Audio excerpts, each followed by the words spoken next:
The room was cold and quiet.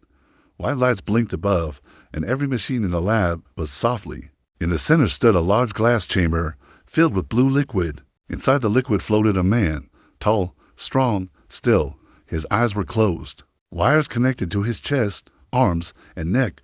12 alien scientists stood around the chamber. They belonged to different species, some with long arms, some with scales, others with glowing eyes. They all watched with serious faces. "Is this really him?" one whispered. "Yes," said General Karn, a large alien with gray skin and sharp teeth. Project V9, the perfect super soldier. No fear, no emotion, no failure. A signal beeped. The liquid drained from the chamber. The man inside slowly opened his eyes. Blue, cold, and focused. He stepped out.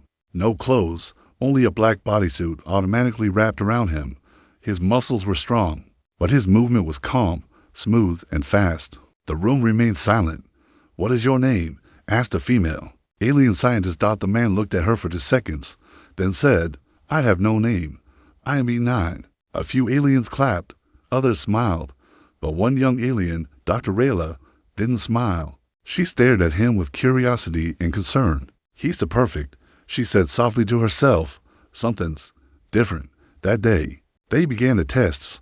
V9 lifted heavy metal blocks that no machine could carry. He ran faster than the lab's speed-tracking drones. He learned alien languages in just 1 hour. His reflexes beat every simulation. He defeated 10 combat robots in 2 minutes. The aliens were impressed. Karn was proud, but then something happened. During a test, a human technician accidentally dropped a tool on Karn's foot. Karn roared in anger and slapped the human hard across the face. The technician fell. Before anyone could react, B9 moved in a flash. He grabbed Karn's wrist and twisted it. Karn growled. "What are you doing?" B9's voice was calm. "You attacked an unarmed worker. That is not part of the mission." The room froze. Everyone looked at each other. No one had given him an order to act.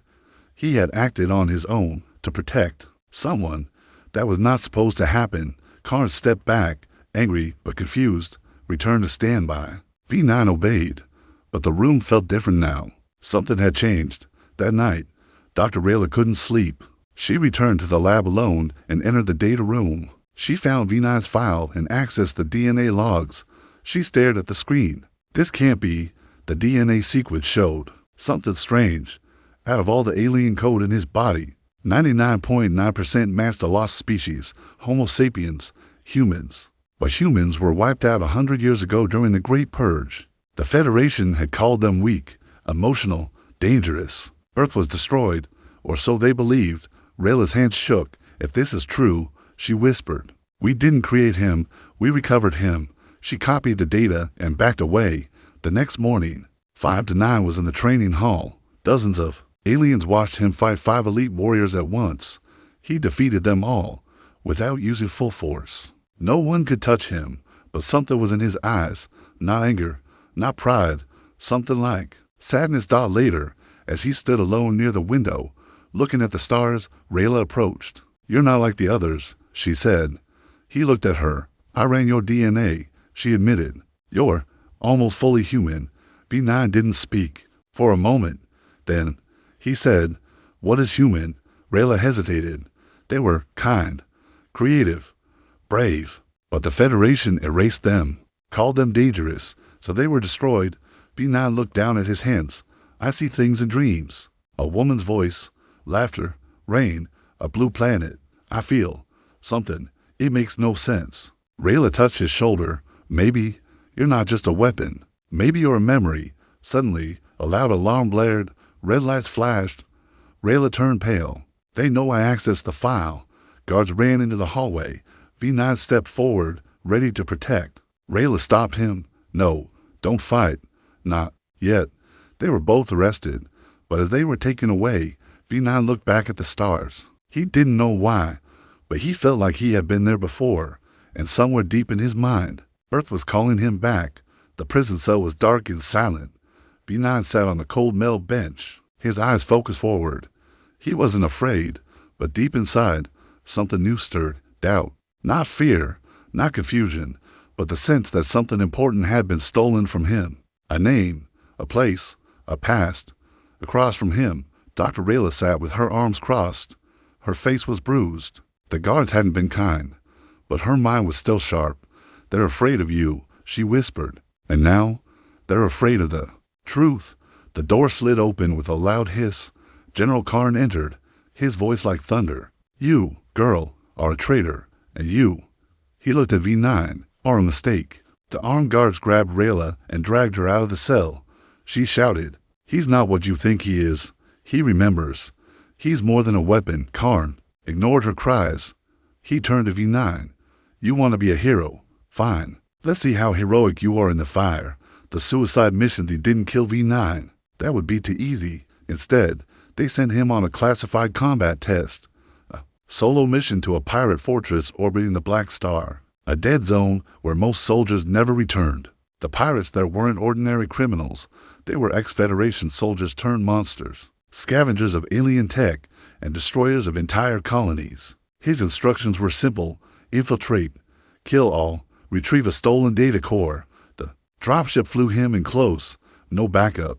No weapons, except his body. As the ship neared the pirate base, radiation sensors blinked red. Even machines refused to fly too close. V9 jumped without fear. A free fall through a storm of black lightning. He crashed onto the station's roof, rolled, and landed silently. Guards approached. He moved before they blinked.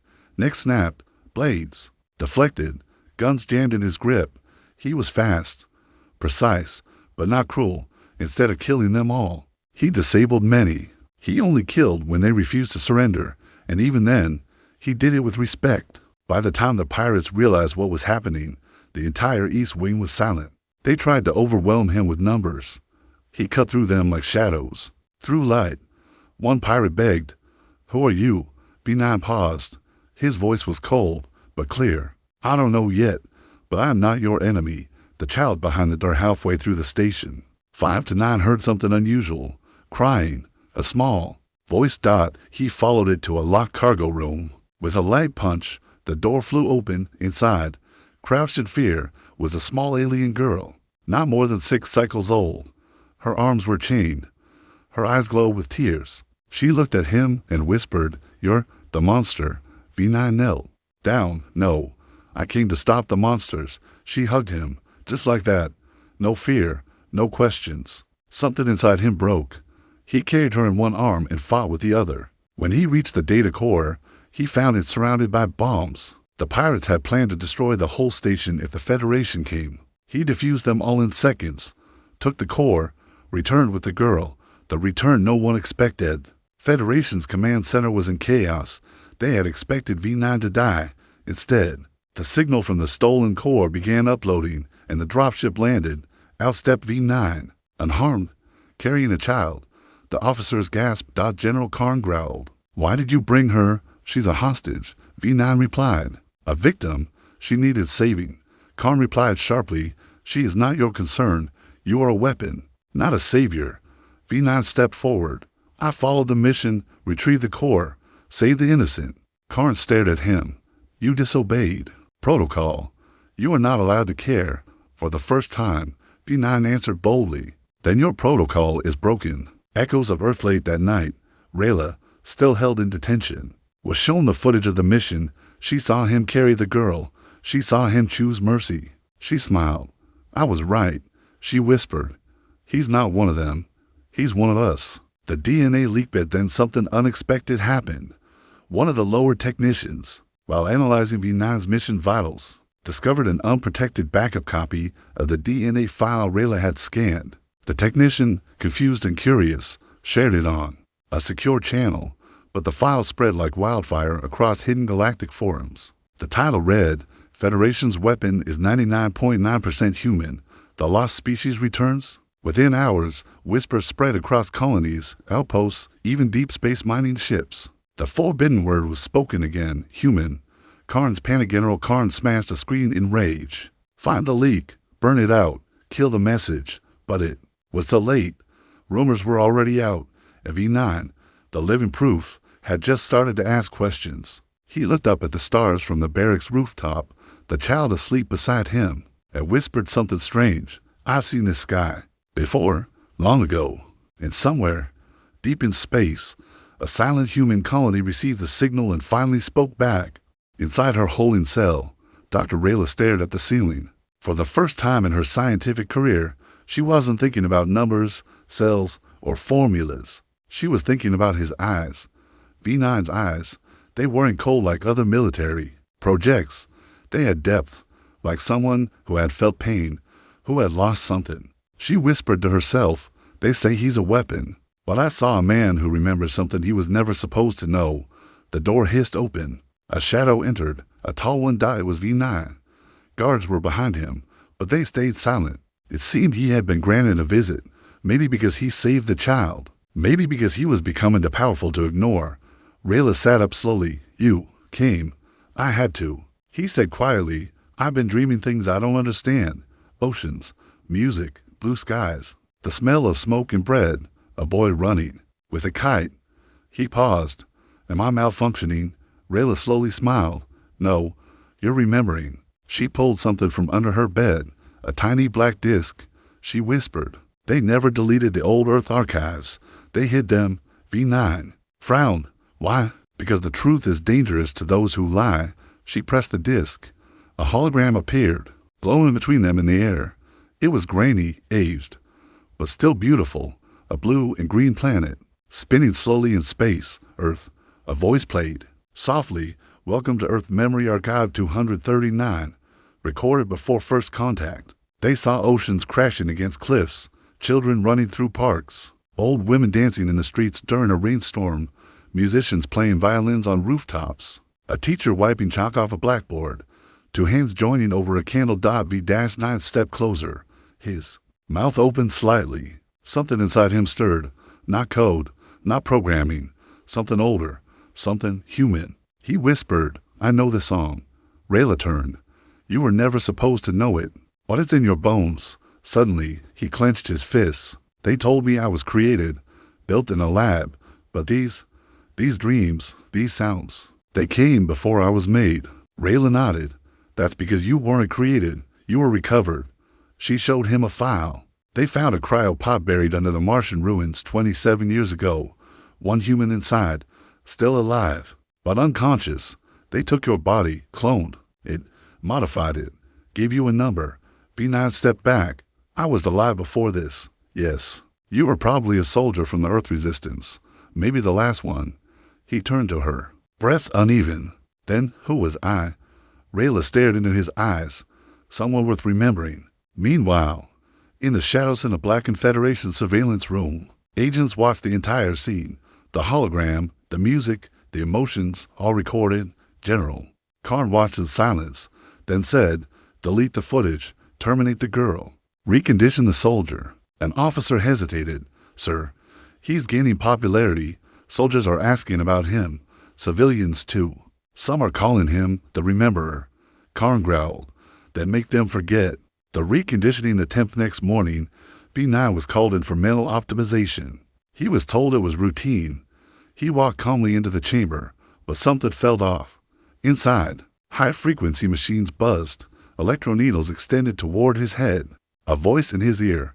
"Wipe his recent memories. Keep the mission protocols intact. Nothing more." As the machine powered up, V9's vision blurred. He saw flashes of Rayla, the child's hug, Earth's waves. Then, the face of a woman, older, warm, crying, whispering his name, Varys. Suddenly, everything snapped. His body moved on instinct. Metal restraints broke. Sparks flew. The guards reached for weapons, but he moved faster. Not to kill, just to escape. Within seconds, he was gone. The reunion in the Archivist Rayla was being transported to an off-world prison. As her ship flew through the outer defense ring, a shockwave hit it. Systems failed. Lights blinked out. Then the door exploded. V9 stood in the smoke. He reached out a hand. Rayla gasped. "You. How no time," he said. "But I know who I am now."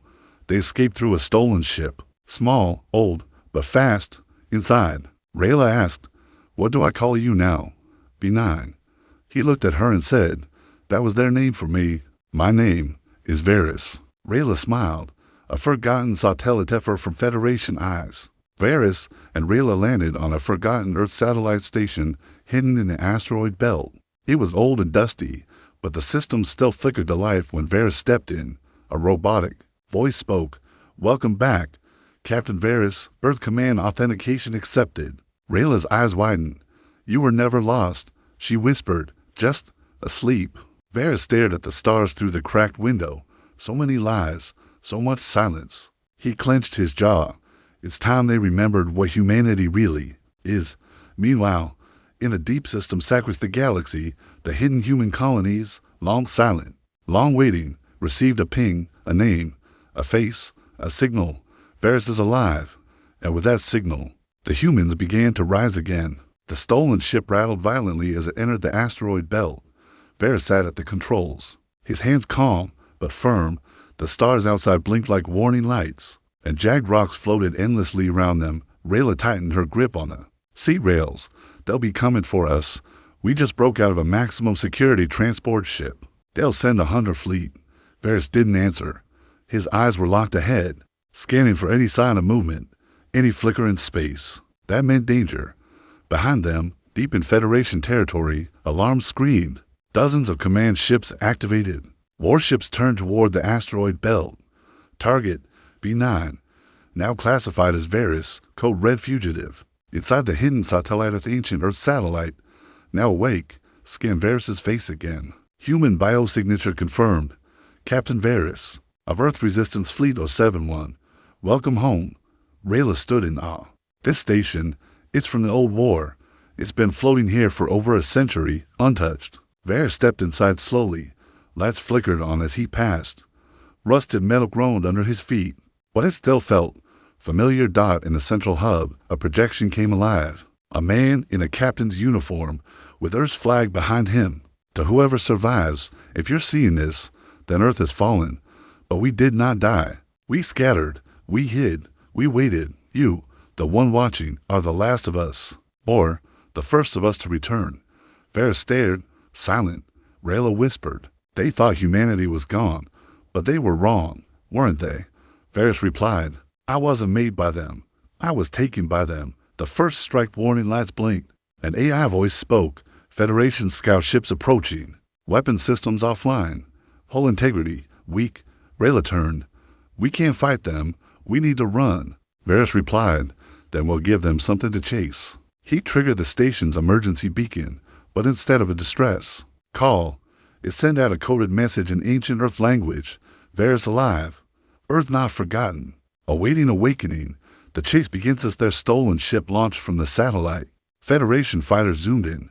A dogfight began in the dense asteroid field. Explosions lit the void like fireworks. Varys flew between rock gaps only meters wide. Their ship had no weapons, but it had speed. Rayla held on tightly, trying not to scream. They're gaining, she shouted. Varys pressed deeper into the asteroid storm. Lasers flashed. One of their engines was hit. Fire burst from the side. Ejection. System ready, the AI warned. Varys looked at Rayla. Not yet. Trust me. Memory sparks in the fire just when it seemed they would be cornered. Something strange happened. Varys closed his eyes, and suddenly an old memory returned. He was piloting through a battlefield. Earth ships all around him. He remembered the maneuvers, the timing, the flow. He wasn't learning how to fly. He was remembering how he always had. He spun the ship sideways, bounced off an asteroid, dipped under a collapsing rock column, and launched straight through a plasma storm. 2. Federation fighters crashed behind them. The rest lost track. Rayla stared at him, wide-eyed. You're not just strong, you're trained. You were a real pilot, a real soldier. Varys didn't answer. His eyes were wet. The awakening signal spreads meanwhile, deep in the corners of the galaxy. Old satellites, forgotten databanks, and hidden Earth colonies picked up the signal from the station. Varys is alive. DNA match confirmed. Earth still burns in him, and across stars and moons. Survivors began to rise. One by one, old resistance fighters, now farmers and miners, began sharpening blades. Colonies sent ships into the black sky. Dot of forgotten people was waking up. The Federation reacts. General Karn stood in the Federation war room. Dozens of species watched him. Humanity is extinct, he roared. This Varys is a malfunction, a ghost. Nothing more. But the younger officers, The ones raised on silence and censorship were starting to doubt. One of them whispered, "What if he's telling the truth?" Karn slammed his fist. "Then we'll erase the truth, burn every signal, crush every survivor, kill Varys. And if the girl is with him, she dies too." Varys' decision floating in the edge of space, wounded and low on fuel. Varys stared at the stars again. Rayla wrapped a bandage around his arm. "They'll keep coming." He nodded. "They know what I am now." Rayla looked at him. "Do you?" Varys stood slowly. His voice was firm. "I'm not their weapon. I'm not a clone. I'm not a lab experiment." He placed his hand on the cracked window. "I'm a soldier of Earth, the last captain of the Resistance. I remember who I am." Rayla whispered, "Then what will you do now?" He turned, eyes filled with fire. "I'll wake the rest of us." Meanwhile, in the dark in a moon hidden beyond the Orion ring, a woman opened her eyes. Her skin was human. Her clothes were ancient. She looked at the screen. "Varys," she whispered. She tapped a console. "Project Genesis, activate, Earthburn, rise again." The humans were not only waking up, they were preparing to return. The stars were quiet, but the signal kept echoing across asteroid bases, mining colonies, frozen moons, and forgotten bunkers. An old message played: "Varys is alive. Earth was never lost. The truth still breathes for many." It was the first time they had heard that name. For others, the hidden ones, it was a name they never stopped whispering. On the planet Norvai, Colony 7-1, a man in a brown robe, old and quiet, stood in the fields watering his crops. A young boy ran to him, holding a calm tablet. "Grandpa, you need to see this." "It's him." The old man stared at the screen. Varys' face appeared. In the background, the Earth flag glowed faintly. The man dropped his watering can. His wrinkled hands trembled. He whispered, "I served with him in the last battle. I watched him fall." A tear rolled down his cheek, "But he didn't die. He remembers." The man turned to the boy. "Wake the others. Prepare the ship. Elsewhere." On a smuggler's moon, a group of exiled engineers were fixing rusted starships when the signal reached them. One looked up and said, "If Varys is back, then Earth has a voice again." Another replied, "We always believed. We just needed a reason to speak." They raised an old Earth patch from a locker. "We are human, and we are not extinct." Back on Varys' ship, Rayla sat in the pilot's seat, watching signal responses blink on the console. Dozens, then hundreds, then thousands, all from places the Federation had written off as non-active zones. Varys stood beside her, silent. She looked at him. "They're answering. The colonies. The ones they swore were gone." Varys nodded. "Because they weren't gone. Just waiting." He leaned over the comms. "This is Varys. I am not a clone, not a weapon. I am human, born before the Federation's lies. If you hear this, remember who you are. Stand, not with violence, but with truth. Show them we're still here." Reactions across the galaxy's message reached unexpected places. On a luxury station orbiting the Crystal Belt, a high-ranking alien officer played the message on loop. His assistant asked, "Why do you care about this human myth?" The officer replied, "Because he saved my brother during the Black Star crisis. He could have let him die, but he didn't." He stood up. "I'm not following the Federation's silence anymore." The girl in the lobby, one of the Federation's secret research facilities. A child stared at the lab window. She was the same girl Varys had rescued earlier. Guards kept her locked, afraid of what she might know. She sat silently, drawing a picture. Varys, standing under a blue sky, and at the top, she had written, "My hero has a heart." Federation Council emergency meetings inside a massive dark room.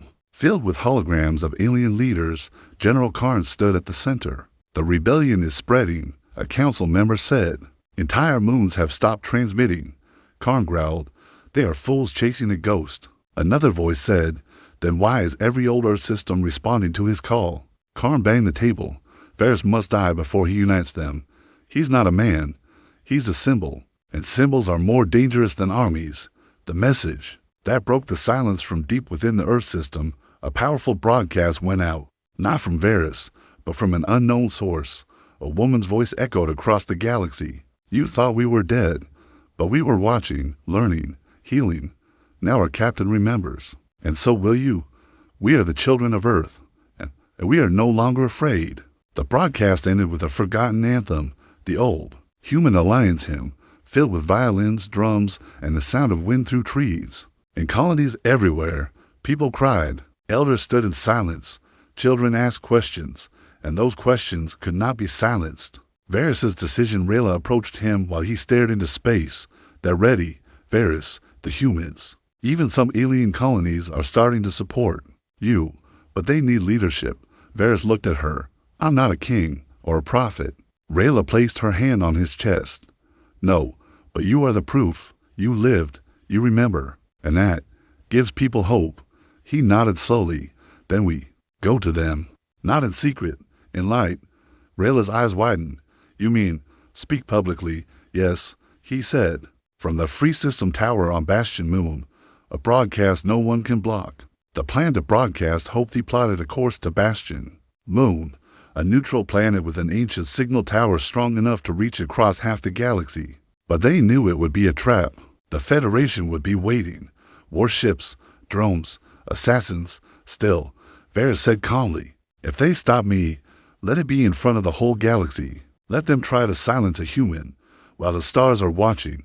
Meanwhile, in the shadows in a dark room beneath Federation HQ, a hidden figure watched the rising chaos. A smile curled across her lips. So, Varys lives, Earth wakes. Let's see how far they'll go before truth burns down their throne. She stepped forward, and for a split second, her face was visible.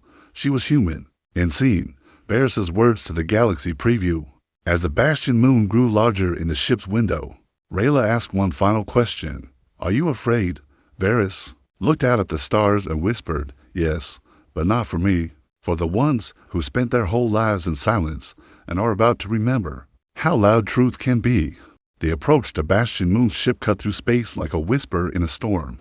Rayla stood beside Varys in the cockpit, staring at the growing shape of Bastion Moon, a crescent-shaped silver orb spinning slowly in a quiet sector of space. Once neutral ground, now a powder keg, its surface shimmered with old transmit towers, including the Bastion Core Signal Spire, a structure built before the Federation even existed. It was designed to broadcast across galaxies, meant for peace, diplomacy, and truth.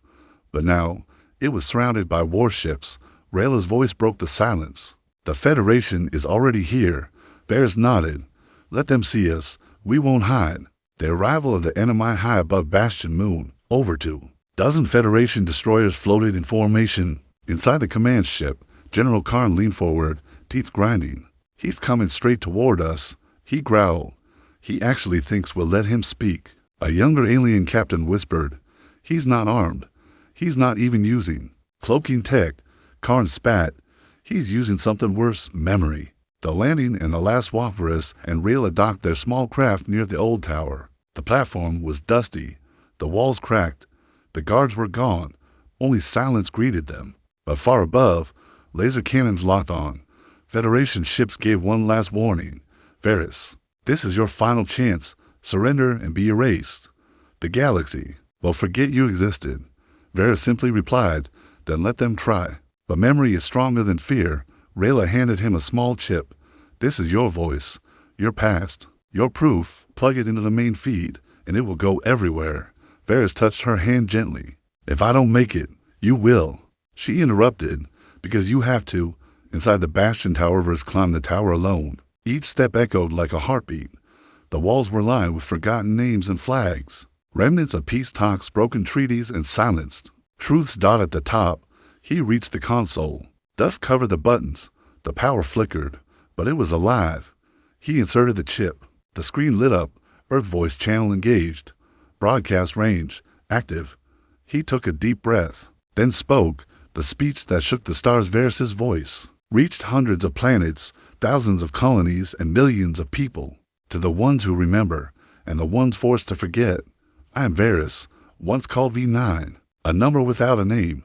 They told me I was a creation, a machine, but I was born. I lived, I laughed, I cried. I am human. The Federation tried to erase us, not because we were weak, but because we remembered too much. We remembered what freedom felt like, what love sounded like, what justice looked like. They stole our history. They buried our dead. But they forgot one thing. He paused, eyes burning. Memory fights back. And now I ask you, not to kill, not to destroy, but to stand. Remember your names, your parents, your dreams. Remember Earth, not as a planet, but as a promise. Federation's desperate move at General Karn, watching the speech unfold across galactic networks, screamed, "Cut the signal! Now, engineers! Scramble!" Jammers activated, and pulses fired, but none of it worked. The Bastion Tower was too old, too pure, built in the days before control. Karn snarled, "Then destroy the tower. Blow it out of the sky." But suddenly, a Federation cruiser turned dot, its weapons lowered, then another, and another dot inside one of the ships. A young alien pilot took off his headset and whispered to his commander, "I have a human wife. I saw what they did to her family. I won't be part of this." The soldiers who chose memory across the fleet. Thousands of soldiers refused the attack order. Some deactivated weapons. Some broadcasted Varys' speech to their home planets. One even saluted the tower and whispered, "Forgive us." The power of memory had spread too far. Varys' face was no longer that of a fugitive. He had become a mirror, showing each species what they had forgotten. Karn's rage and collapse of Karn's last loyal ships prepared to fire. But before they could unleash destruction, a shockwave hit the Federation command ship, not from humans, not from rebels, but from within. A crew mutiny, engineers disabling engines, officers walking out. Karn stood alone, screaming, "You think this makes you heroes? He's a virus." An alien officer replied, "No, he's a memory, and you are a mistake." The broadcast ends, but the flame burns. Verse finished his speech. "If I fall, let my story live. If you rise, let it be in peace." Earth was never lost. It was always inside us. He closed the terminal, the tower. Dim dot, he stepped out onto the roof. Rayla was waiting for him, tears in her eyes, a small smile on her face. "You did it," she said. "No," Varys replied. "We did." Together, across the galaxy on forgotten colonies, humans painted their old flags again. Children asked to learn about Earth's stories. Even non-humans, once taught to fear or mock, began to ask questions. And for the first time in 100 years, a human voice had spoken to the stars, and they listened. But in the distance, another voice waited for her beyond the known systems. A figure stepped out of a cryo chamber. She opened her eyes, looked at the screen, watched Varys' broadcast on loop. She smiled and softly said, "It's time to bring the fleet home." The speech was over, but its echo still rang across the stars. For the first time in a century, the galaxy remembered Earth, not as ashes in space, not as a species buried in forgotten wars, but as a flame, a heartbeat, a people. The tower that livid Varys stood at the edge of Bastion Tower, the wind tugging at his coat. Beside him, Rayla looked at the skies, now clear of Federation warships. Instead of weapons, the ships above held silence, the kind of silence that comes after truth. Messages poured in from every corner of the known systems. "I was told humans were monsters. Now I know they were like us. I want to learn Earth's languages. Tell us your stories." And then, "Welcome home, Captain Varys." The survivors arrived 3 days later. The sky split open. A massive starship emerged from deep space, old, battered, but alive. On its hull were ancient Earth symbols, and behind it followed a fleet of other vessels, smaller, but flying in perfect formation. Inside the control room, a woman with streaks of silver in her dark hair leaned forward and smiled. She had been frozen in stasis for decades. She had been waiting for a signal. Now she heard it. "Varys lives." She activated the comlink. "This is Admiral Alara of the Hidden Earth Fleet, requesting permission to land and to come home." The reunion when Varys stepped into the landing bay, he froze. Standing at the front of the group was Alara, the woman from his dreams, the face from his lost memories, the one who whispered his name as he slept in the past. "Varys," she said, eyes shimmering. "You remembered." He didn't speak. He just stepped forward and hugged her. Everyone around them clapped, cheered, cried. For the first time in 100 years, a captain of Earth had returned to his people. The human legacy unfolds. Hidden Earth Fleet has survived in silence, scattered, rebuilding, evolving. Now, they shared what they had built in secret, new technology based on organic matter and peaceful energy education systems focused on empathy and unity. Music, art, and stories preserved from before the fall, a universal database of Earth's true history, not the one the Federation told in when they shared it with the galaxy. The reaction was overwhelming. Alien scholars said, "You were not extinct.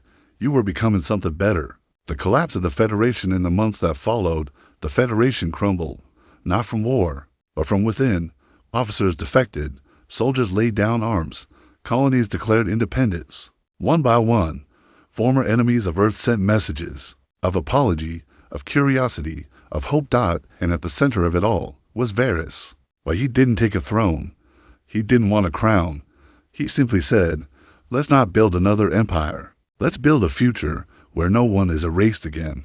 The formation of the new Galactic Accord at Grand Hall was built on Bastion Moon. Leaders from 100 species gathered, not with weapons, but with open hands. At the center stood Varys and Rayla, side by side. They announced a new alliance, the Accord of Memory, a treaty that banned the erasure of culture, the use of genetic suppression, and the hiding of history. Every species, even those who once feared Earth, signed it. Because Earth had changed. It hadn't died. It had evolved. Varys' final message in the one-year anniversary of the speech. Varys was asked to speak again. He stood before billions, streamed across every known world. And he said, "I was born twice, once in the fire of a war long forgotten, and once in a lab, among those who feared what I might become. But I didn't survive to fight. I survived to remind us that no species should be judged by fear or forgotten by force. Humanity isn't extinct. It never was. It became something greater, and it's time we all do the same." A quiet ending and a new beginning after the ceremony. Varys walked through a quiet garden. Rayla joined him. She asked, "Do you ever miss the old Earth?" He looked up at the stars and replied, "I think I carried it with me, even when I didn't know." Rayla smiled. "You're not just a symbol anymore. You're a seed, and look how many have grown from you." They sat on a bench, watching the stars. No explosions, no battles. Just silence and peace. Across the stars, a child on a distant moon held a history book titled, "The Man Who Remembered." In it, a drawing of Varys, not with armor, not in battle, but smiling, standing under a tree with people from many worlds. The child asked, "His teacher, was he real?" The teacher smiled. "Yes, but more than that, he made us remember who we are." Final Lunch Humanity was not a story of survival. It was a story of memory, a story of choosing kindness when anger was easier, of healing instead of conquering, of remembering instead of forgetting. And in that memory, the galaxy found its future.